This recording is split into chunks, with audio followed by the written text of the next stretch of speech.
On commence avec un tournoi regroupant plus de 115 joueurs. À la 4e place, nous aurons une liste tyrannide dans le détachement flotte d'invasion. Dans les personnages, on commence avec la mort subite, 2 broodlords et un tyran des ruches à pied en tant que seigneur de guerre, avec l'optimisation biologie adaptative. Du côté des unités de ligne, nous aurons 2 unités de 10 gargouilles et une seule unité de 10 ormagont. Pour le reste de l'armée, ce sera très simple. Un biovore, 2 unités de 10 genestealers, 3 exocrines, 3 malceptors. Les tyrannides continuent d'explorer de nouvelles optimisations et cette fois la liste a misé sur une combinaison intelligente de 2 forces distinctes, les Genestealers et un trio de Malceptor exocrines. Ce mélange d'agression lui a permis de sécuriser 4 victoires avant d'arracher un match nul contre une horde de chevaliers du chaos. L'un des axes majeurs de cette liste repose sur l'exploitation d'un double bloc de Genestealers, car grâce à leur vélocité et leur létalité en mêlée, l'adversaire est forcé de réagir rapidement sous peine d'être submergé.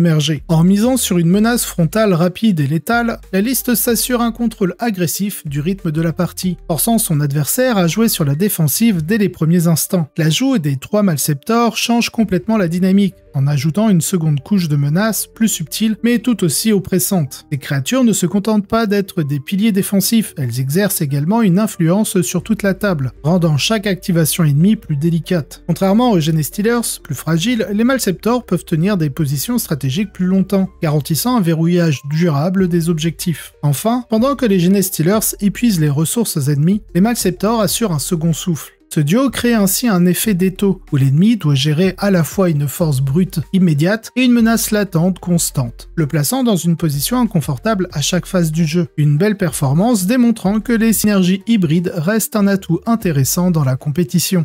À la 3e place, nous aurons une liste Chevalier du Chaos dans le détachement Traitoris Lens. Dans les personnages, très simples, un dog de guerre Stalker en tant que seigneur de guerre avec l'optimisation Aura de Terreur. Pour ce qui est des unités de ligne, on fera dans le classique avec 6 dogs de guerre brigands et 6 autres carnivores. Le phénomène ne montre aucun signe d'essoufflement et semble particulièrement difficile à contrer tant que des détachements comme la tête de pont et des factions comme les Aeldari récompensent l'accumulation d'artillerie indirecte à un coût dérisoire. Vous me direz, pourquoi l'artillerie indirecte est-elle aussi dominante? L'efficacité de cette approche repose sur 3 piliers fondamentaux. Une saturation de tir gratuite ou presque, car avec le détachement tête de pont de l'Astra Militarum, il est possible d'accéder à 13 pièces d'artillerie sans sacrifier de ressources majeures, transformant chaque tour de jeu en un barrage ininterrompu. Ce type de jeu récompense la patience et le contrôle, permettant de neutraliser progressivement l'adversaire sans s'exposer. Le deuxième cas, c'est un contournement des mécaniques défensives. L'artillerie indirecte ignore les lignes de vue, forçant les unités adverses à subir des pertes sans riposte immédiate. Contre des factions comme les Aeldari qui misent sur l'évasion et la gestion des lignes de vue, l'approche devient un véritable cauchemar pour eux, et un environnement compétitif qui encourage ce type de liste. Car tant que les listes d'artillerie reçoivent autant de soutien et qu'il n'existe que peu de contre-mesures universelles efficaces, elles continueront de dominer. Les joueurs doivent adapter leur construction ou trouver des solutions pour contourner cette pression constante, ce qui n'est pas toujours évident. Avec cette 3e place bien méritée, les Chevaliers du Chaos démontrent une nouvelle fois que leurs lanceurs Avoc sont des contres absolus aux armées MSU, de multiples petites unités, dont les figurines possèdent qu'un seul point de vie.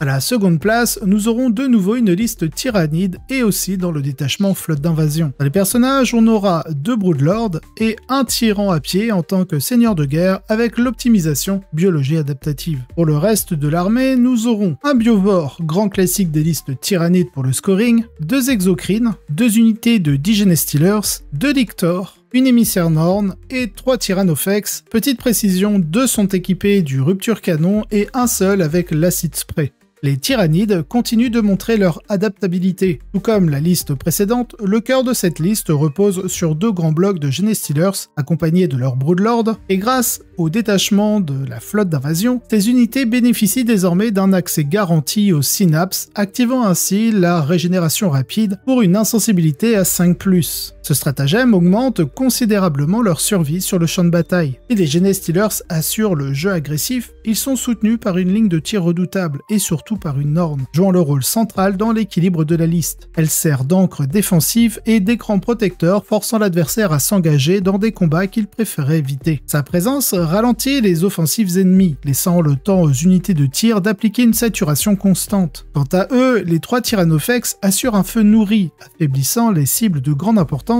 avant que les Genestealers ne viennent achever les unités débarquant de leur transport. Une excellente démonstration de jeu combiné qui pourrait bien inspirer d'autres joueurs de la ruche. Enfin, à la première place, nous aurons une liste Space Marine du chaos dans le détachement création de Bill. Dans les personnages, on commence avec Cipher, ensuite Fabius Bill en tant que seigneur de guerre, et on rajoute 2 seigneurs du chaos. Le premier sera équipé avec l'optimisation Prime Test Subject, et le second avec l'optimisation Living Carapace. Du côté des unités de ligne, on aura une unité de cultistes, 4 unités de 5 légionnaires, en transport dédié 2 rhinos du chaos, et pour le reste, une unité de 10 élus du chaos, 2 unités de 2 oblitérators, une grande escouade de 10 possédés, une petite unité de 5 raptors et une autre de 5 warp talons. Dans un environnement compétitif où les créations de Bill sont déjà bien établies comme une force brutale en mêlée, la liste a choisi d'aller plus loin en optimisant l'un des aspects les plus sous-exploités de la faction, le +1 dans leur capacité de tir. Plutôt que de laisser inutilement de côté, il a introduit une unité qui en profite pleinement, les oblitérators. Leur inclusion change subtilement la dynamique habituelle des créations de Bill, en ajoutant une menace de tir à une faction traditionnellement orientée corps à corps. En tournoi, il est fréquent d'affronter des listes qui évitent le corps à corps ou abusent des lignes de vue. L'artillerie indirecte des oblitérators permet de cibler ces unités cachées et de forcer l'adversaire à s'exposer. Là où cette combinaison devient vraiment redoutable, c'est avec l'utilisation du stratagème Diabolique Régénération, permettant de ramener à la vie une figurine détruite. Grâce à cela, ils peuvent absorber plus de dégâts, conservent plus longtemps leur capacité offensive, assurant un volume de dégâts soutenu tout au long de la partie. Et cela oblige l'adversaire à allouer des ressources supplémentaires pour les gérer, ce qui ouvre des opportunités pour le reste de l'armée. En plus des oblitérators, la liste conserve les atouts habituels des créations de Bill. C'est donc une victoire bien méritée, rappelant que dans Warhammer 40 000, l'innovation ingénieuse est souvent récompensée. Nous passons maintenant aux listes en vrac, et on commence fort avec une liste remportant un tournoi de 50 joueurs. Il s'agit d'une liste démons du chaos dans le détachement Légion de la Peste. Oui, vous m'avez bien entendu, cette fois-ci on met à l'honneur Papy Nurgle. Dans les personnages, on commence avec un prince démon ayant l'optimisation Droning Shroud. En tant que seigneur de guerre, nous aurons Epidemius, on rajoute le grand immonde avec l'optimisation Font of Spore, un Rotigus, le petit Sloppity Ball Piper, avec l'optimisation Conquer Blight. Du côté des unités de ligne, nous aurons une unité d'horreur bleue pour l'infiltration, 3 unités de 3 Nurgling et 2 unités de Plaguebearer. Pour le reste, ce sera 2 unités d'une seule bête de Nurgle, une unité de 3 Plague Drones, une unité de 5 veneuses et on finit avec 2 Soul Grinder. Dans un méta où les détachements les plus courants monopolisent souvent les podiums, il est rare de voir une liste unique s'imposer en tournoi. L'une des grandes forces de cette liste repose sur une synergie autour des tests de Battle Shock, une mécanique souvent négligée mais qui peut littéralement démanteler certaines armées adverses. De nombreuses factions actuelles dépendent fortement d'effets actifs liés à leur commandement. Un échec sur le test de Battle Shock au mauvais moment peut désactiver des capacités cruciales. Le grand exemple est l'ombre dans le Warp qui vous permet de neutraliser le primaire adverse. Bref, dans les autres exemples, on a les Aeldari qui perdent plusieurs de leurs tours de passe-passe, car ils vont être Battle Shock, l'Astra Militarum en détachement tête de pont, ainsi que les orques en brigade tactique, voient leur ordre s'effondrer. Plusieurs autres armées souffrent d'une perte massive de flexibilité, rendant la partie bien plus difficile à gérer. La liste force un volume impressionnant de tests bien au-delà de ce qu'un adversaire moyen peut encaisser. Le Sloppity Ball Piper, combiné au stratagème Murk Shadow, permet de projeter une menace ajoutant une pression sur les lignes adverses. L'une des clés de la létalité de cette liste réside dans l'optimisation Font of Spore. Les démons de Nurgle sont généralement limités par des valeurs de pénétration d'armure assez modestes, -1, allez, rarement -2, ce qui réduit leur efficacité contre des cibles bien protégées. Font of Spore transforme cette faiblesse en une véritable menace, permettant aux unités de percer des défenses qui les auraient normalement neutralisées. Grâce à cette amélioration, la liste bénéficie d'un gain de létalité qui la rend bien plus menaçante qu'elle ne le paraît en théorie. L'un des désavantages du détachement Nurgle par rapport à l'incursion démoniaque reste sa mobilité plus restreinte. Cependant, la liste anticipe parfaitement ce problème en adaptant sa construction. Une multiplication de petites unités qui assurent une large occupation du champ de bataille, un prince démon par exemple servant de menace capable de frapper où cela compte réellement, compensant ainsi le manque de projection de l'armée. Cette performance pourrait bien changer la perception du détachement de Nurgle, et il ne serait pas surprenant de voir d'autres joueurs s'inspirer de cette approche. C'est donc une démonstration brillante que même les détachements les plus rares peuvent dominer lorsqu'ils sont optimisés avec intelligence. Nous passons à une autre liste remportant cette fois-ci un tournoi de 30 joueurs. Il s'agit d'une liste Adeptus Mechanicus dans le détachement Halo's Creed Battleclad. Dans les personnages, on commence en tant que seigneur de guerre avec Belisarius Cawl. On rajoute un Cybernetica Datasmith avec l'optimisation Oracular Diadwafer. Pas sûr de ma prononciation. Bref, on rajoute 2 technoprêtres Manipulus, le premier avec l'optimisation Cognitive Reinforcement. La seconde optimisation sur l'autre technoprêtre sera Sanctified Ordonnance. Du côté des unités de ligne, nous aurons 2 unités de 10 Skitarii Ranger et 2 unités de 10 Skitarii Vanguard. Pour le reste, une unité de 2 Iron Strider Ballistari équipés de leur canon laser Conis jumelé, un pack de 4 Castellan Robots équipés du phosphore lourd, de leur petit point de Castellan et du phosphore Castellan classique. À cela, on aura 2 unités de Cataphrons, la première de Sea Breacher avec les Heavy Arc Rifle et la seconde de Destroyer, cette fois-ci avec leur Flammer Conis et leur Plasma Culverine. On rajoute une unité de 5 Pteraxis Skystalker, une unité de 5 Sicarian Infiltrator et une autre de 5 Sicarian Rustalker. L'un des atouts majeurs de cette liste réside dans l'accumulation d'améliorations défensives, rendant les tentatives de destruction extrêmement hasardeuses pour l'adversaire. Les robots Castellan et les Cataphrons bénéficient de multiples améliorations, réduisant considérablement l'efficacité des tirs adverses. Les relances constantes assurent une fiabilité dans l'application des dégâts, empêchant l'adversaire d'exploiter une faille dans la saturation de tir. Rien n'est en sécurité sur le champ de bataille, car les Cataphrons, notamment les Destroyers, peuvent neutraliser une large variété de cibles, rendant chaque mouvement ennemi risqué. L'approche repose donc sur une philosophie de château de tir, où le moindre ennemi exposé se retrouve instantanément ciblé et annihilé. Si l'adversaire tente de contourner la puissance de feu et d'engager au corps à corps, il se heurte immédiatement à une réponse brutale. Les robots Castellan activent leur protocole conquérant, transformant leur force de frappe en une arme de destruction massive. Il ne suffit donc pas de survivre aux tirs initiaux, il faut ensuite réussir à briser la ligne de front sans se faire broyer par ces monstres métalliques. Contrairement à d'autres listes défensives, cette construction ne se contente pas de tenir une position statique. Elle peut aussi se repositionner intelligemment grâce à plusieurs outils. Le stratagème Guided Retreat empêche l'adversaire de verrouiller les unités de tir dans un coin, assurant une flexibilité inattendue pour un bastion de ce type. Et le stratagème Analytical Divination optimise les mouvements réactifs sur ces unités légères, permettant de neutraliser les menaces adverses avant qu'elles ne deviennent une menace pour la ligne principale. Ainsi, l'adversaire doit frapper vite et fort pour espérer briser cette forteresse mobile. Mais encore faut-il passer à travers les lignes de tir de Destroyer et trouver une faille avant d'être submergé. Une victoire rappelant à tous que les serviteurs du dieu machine n'ont pas encore dit leur dernier mot sur la scène compétitive.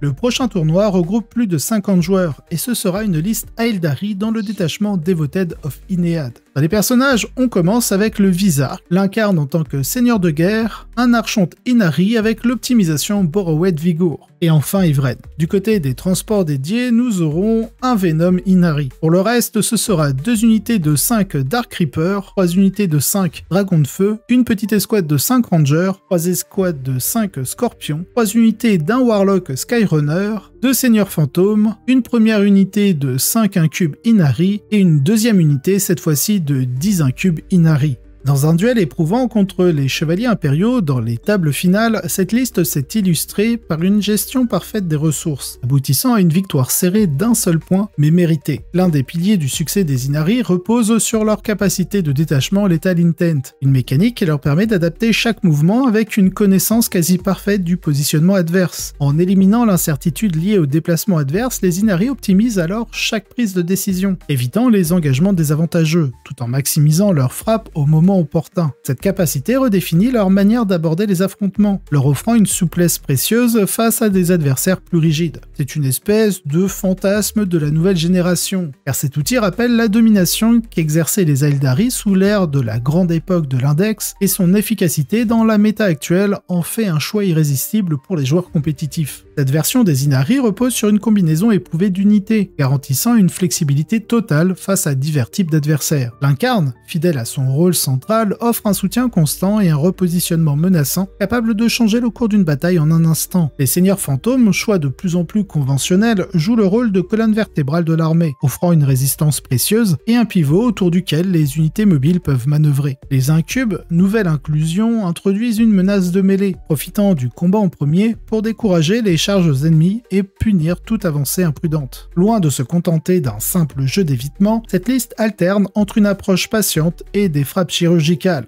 Si l'adversaire commet la moindre erreur de placement, il s'expose immédiatement à une punition sévère, grâce à une armée capable de se redéployer en un clin d'œil. L'usage d'unités MSU, donc de multiples petites unités, assure une présence constante sur le champ de bataille, permettant aux Inari d'épuiser leur adversaire sans jamais offrir de cible unique à éliminer. Une parfaite exploitation du terrain et du tempo permet de forcer l'ennemi à s'engager dans des combats défavorables, rendant chaque échange rentable pour les Aeldari. Cette victoire confirme que les Inari sont un choix de premier ordre dans la compétition. On finira sur un tournoi regroupant plus de 30 joueurs avec une liste Ultramarines dans le détachement Gladius. Dans les personnages, on commence avec un archiviste, ensuite Marneus Calgar et en tant que seigneur de guerre, Robout Guilliman. Du côté des unités de ligne, nous aurons une unité de 5 intercesseurs d'assaut et une autre unité de 5 intercesseurs tout court. En transport dédié, un impulsor et pour le reste, ce sera une unité de 5 assauts intercesseurs avec leur réacteur dorsaux, une unité de héros de compagnie, une de 5 désolations, de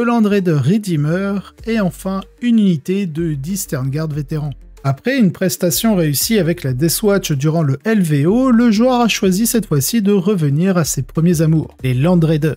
Le résultat, une campagne de destruction méthodique qui lui a permis d'éliminer plusieurs variantes d'armées Aeldari sur son chemin vers la victoire. L'attrait des Landraiders dans un environnement compétitif où les armées cherchent souvent à se projeter est évident. Un blindage robuste et une durabilité exceptionnelle qui neutralise bon nombre d'armes adverses, car trop légères pour les menacer. Et un tir en état d'alerte terrifiant car s'approcher à portée de charge signifie s'exposer à une pluie de flammes avant même d'engager. Loin d'être de simples bunkers statiques, ces Landraiders imposent une zone de menace permanente, forçant les adversaires à repenser leur approche. Si les Landraider Redeemer excellent dans l'élimination des troupes légères, les Sternguard assurent une puissance de frappe ciblée contre les unités plus robustes. Déployés directement depuis les Landraiders, ils peuvent frapper avec une puissance maximale dès leur sortie. Leur armement leur permet de traiter aussi bien l'infanterie lourde que les véhicules moyens, assurant une menace ainsi constante. Ce duo permet d'optimiser chaque échange de ressources en garantissant que toute unité entrant dans la zone de menace sera sévèrement punie. Un retour en force prouvant que le feu et l'acier restent des outils de domination incontournables. Si vous avez apprécié cet épisode, n'hésitez pas à liker, vous abonner et laisser un commentaire. Cela aide énormément au développement de la chaîne, et je remercie tous ceux qui le font. Si vous voulez avoir les épisodes en avance et sans publicité, vous retrouverez en description le lien directement vers ma page Tipeee, ainsi que d'autres contreparties. De plus, vous aurez un lien d'affiliation du partenaire de la chaîne, My Hobby Place, si vous souhaitez passer commande. Allez, sur ce, je vous souhaite un excellent wargame.